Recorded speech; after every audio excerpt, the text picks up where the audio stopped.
Ken Taylor first met Claire Yoshida back in 1977 at the University of Chicago. He was dating her roommate.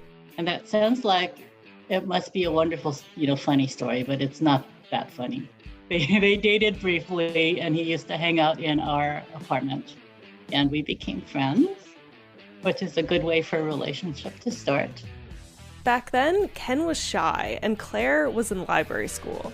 We have a memory of staying up all night one night, working together on a logic problem.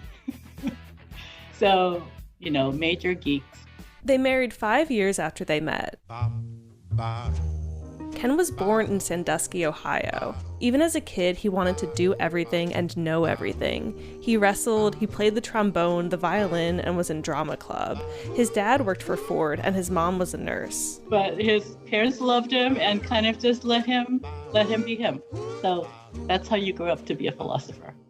In 1995, he joined the philosophy department at Stanford. His son, Kiyoshi, is now 24 years old. He says his dad was like Uncle Phil from The Fresh Prince of Bel-Air. Like big, boisterous, large presence. That's how I describe him, a gentle giant.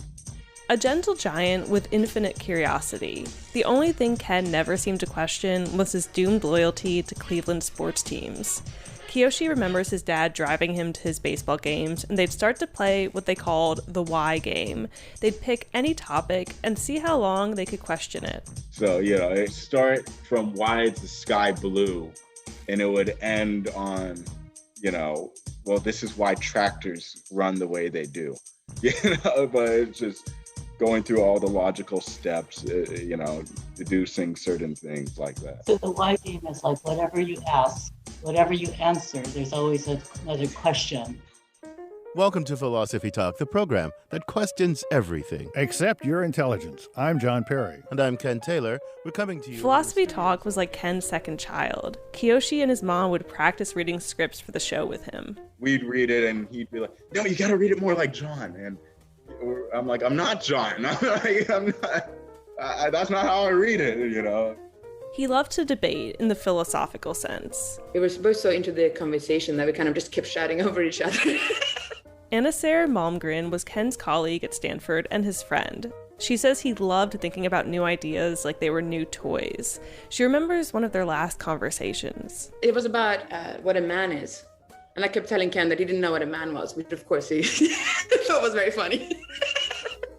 Yeah. No, he was going to write something about that. Ken died in December of 2019, before the pandemic, before George Floyd was murdered by police in Minneapolis. Kiyoshi and his mom Claire think a lot about what Ken would think. After his dad died, Kiyoshi founded a group in his hometown of Los Altos called Justice Vanguard. He wanted to continue raising awareness and hosting events around racial justice. Raising money for education so we can have more Ken Taylors in the world. When you spend your life wanting to do everything, like the Ken Taylors of the world, there's a lot you don't get to finish. He just never had enough time for everything that he wanted to do. Except for us. Always had time for us. He did, that's true. For Philosophy Talk, I'm Holly J. McDeed.